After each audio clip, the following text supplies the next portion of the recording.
Yes, it's G-LOC, which I learned later as a man in his 30s stands for Loss of Consciousness Due to G-Force.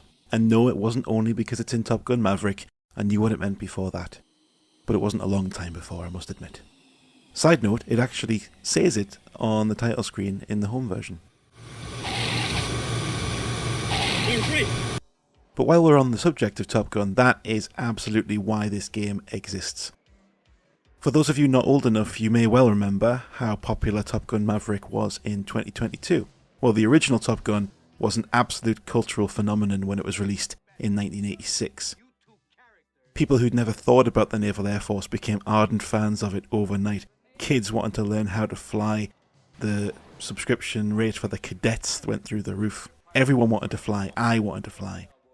I saw the film sometime later, obviously I didn't see it in 86. I saw it probably not long before 1990, and it had a profound effect on me. It made flying seem magical thing that you really just wanted to be involved in.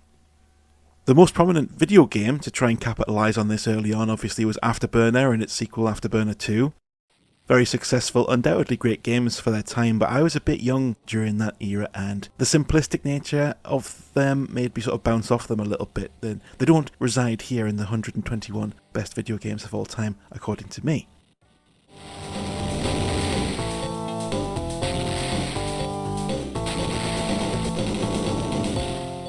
G-LOC's gameplay is pretty similar to Afterburner, to be fair. You move the crosshair around, use unlimited cannon or limited missile lock-ons to down the requisite number of enemy planes or ships in each level, and repeat until you have to land on the aircraft carrier. The aircraft carrier landing is a feat more visually impressive simply for its difference from the other levels than it is for any kind of innovative or complex construction of game mechanics. It really is just turn left, turn right, level out, but it looks really good.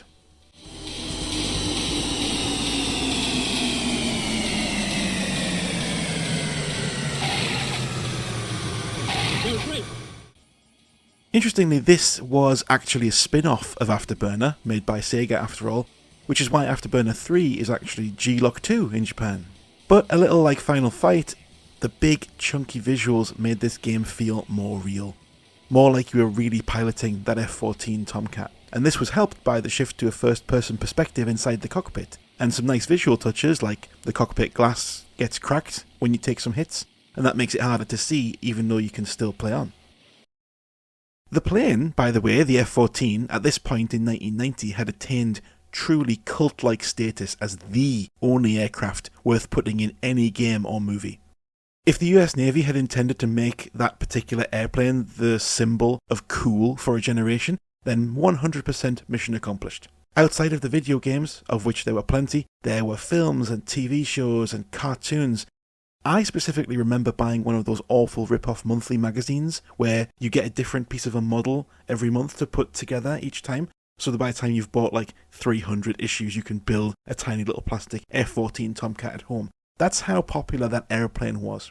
But that wasn't all that contributed to G-LOC's success. How many of you remember the R360? It's not often you have to empty your pockets to play a video game, but then again, you don't usually have to put a seatbelt on either. The reason I've got to be strapped in so firmly is that when I pull this joystick back, it won't just make the plane on the screen zoom up, I move as well. And if I want to move sideways, I just have to put the joystick over to bank my plane. Woo! I didn't mean to do it quite like that. Oh dear, luckily real pilots do have a bit more control than I do. Oh dear, I don't think I've got the hang of this. No, obviously I never tried it. I chose not to strap myself into this wheel of death to become the freak show spectacle of the arcade. For £1 a time, by the way, which was far too much money then.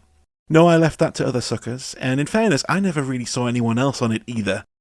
But this was what G-LOC was really designed for, which explains why you play it on a standing cabinet, or in any other way you might find in 2024. You might find that the plane rolls a bit too easily, and that's because every roll on the screen corresponded to a physical roll in the R360, which I'm sure was an absolute blast if you're into projectile vomiting, candy floss and Coca-Cola. It's not too bad actually. Even without that novelty though, G-LOC is still remarkable for being the first example I can remember of having selectable difficulty in the arcades. Sure, In Outrun, you could turn left for easier and right for harder, but this game asks you right up front, do you want beginner, medium, or expert? And each difficulty essentially gave you an entirely different video game with a different ending. Beginner was of course the one I completed on 2 or 3 credits, a really cheap way for a young kid to get a good sense of satisfaction. But there were levels entirely unique to medium and expert if you were brave or experienced enough to try them, along with unlocking the power to speed up via Afterburner, which, let's be honest, didn't do an awful lot.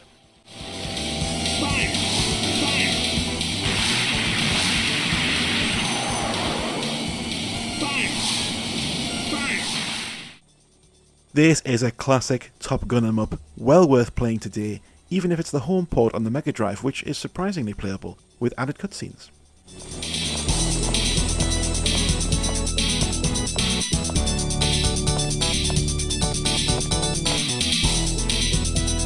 Congratulations.